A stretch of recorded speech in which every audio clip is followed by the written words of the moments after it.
பொன்னி 4 எபிசோடில் பொன்னி சாப்பிடாம மேலே ரூமில் இருக்காங்க.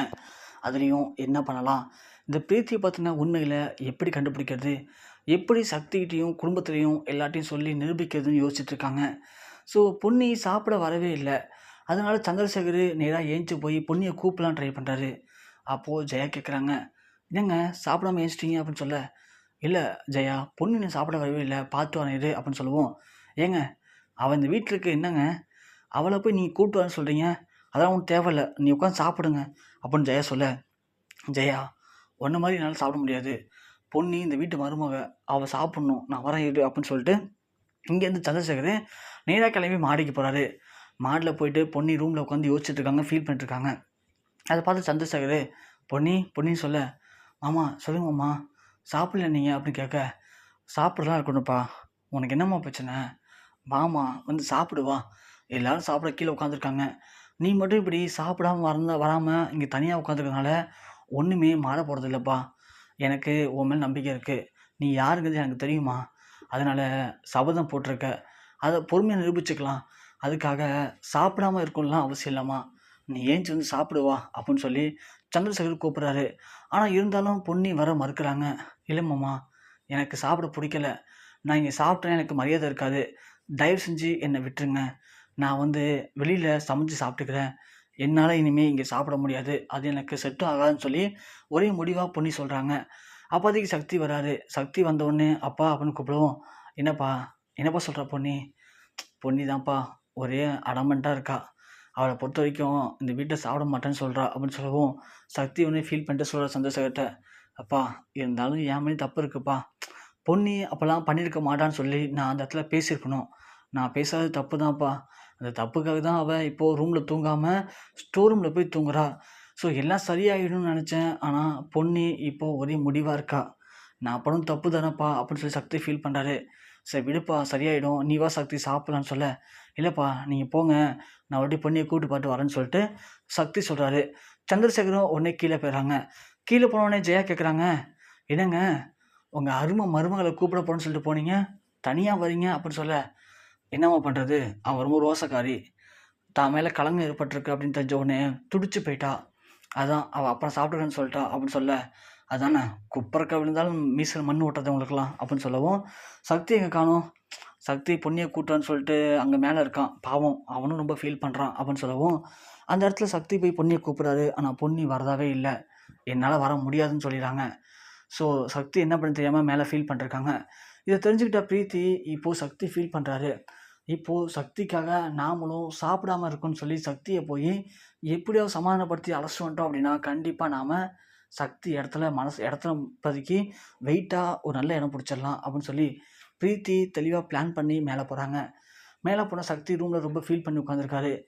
போயிட்டு பிரீத்தி எதுவுமே தெரியாத மாதிரி, சக்தி என்னாச்சு சக்தி, ஏன் சோகமாக இருக்க, அங்கெல்லாம் சாப்பிட கூப்பிட்றாங்க, நீ வரவே இல்லை, ஆன்ட்டி வரணும் கூப்பிட்டுட்டு இருக்காங்க, வா சக்தின்னு சொல்ல, இல்லை பிரீத்தி எனக்கு பசிக்கலை, நீ போய் சாப்பிட போன்னு சொல்கிறாங்க.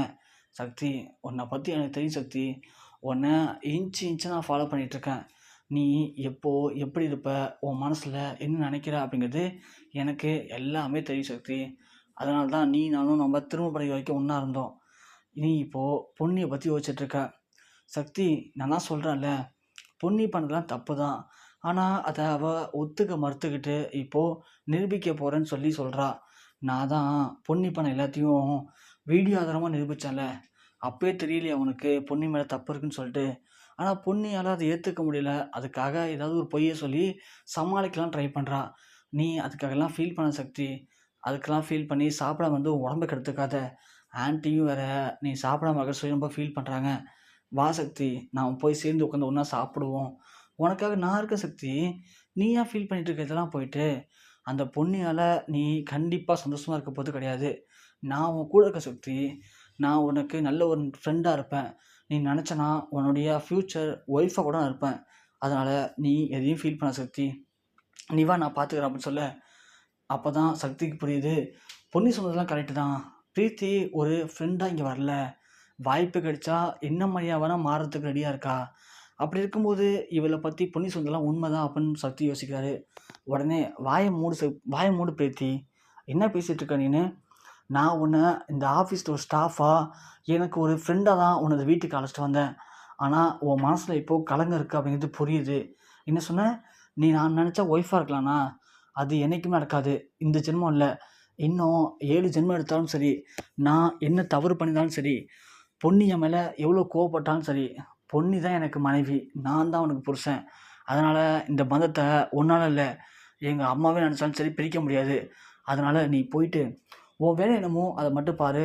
தேவையில்லாத இனிமேல் என் விஷயத்துலையும் பொண்ணு விஷயம் தலையிடாத, அதுதான் உனக்கு நல்லது அப்படிங்கிற மாதிரி சக்தி சொல்ல பிரீத்தியால் ஒன்றுமே பேச முடியல.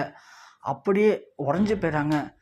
என்னடா பொன்னி மேலே சக்தி கோவமாக இருப்பான், சக்தி இப்போ வெக்ஸாக இருப்பான்.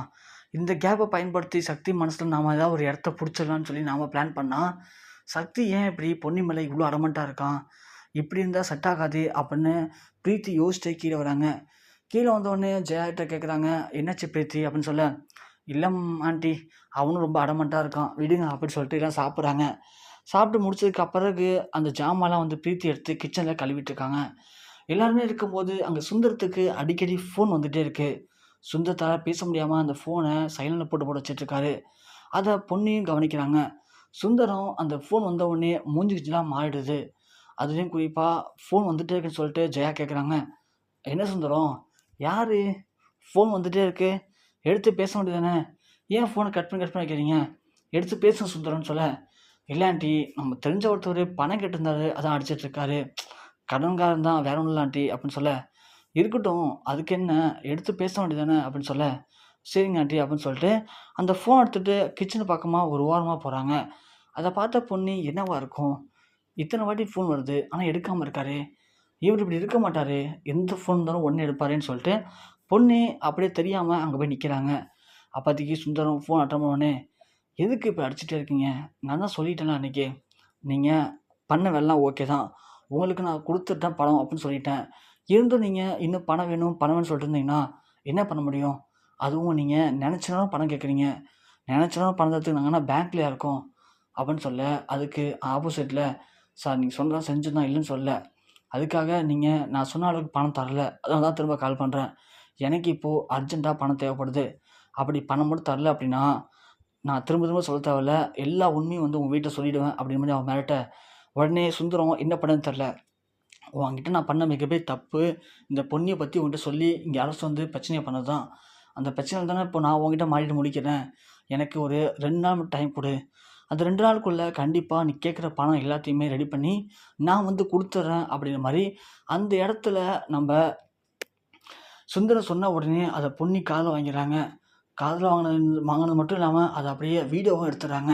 ஏன்னா பிரீத்தி இப்படி தானே வீடியோ எடுத்து நம்மளை ஒட்டுமொத்தமாக பிரச்சனை பண்ணா அப்படின்னு சொல்லி இந்த இடத்துல நம்ம பொன்னியும் எல்லாத்தையும் வீடியோ எடுத்துறாங்க.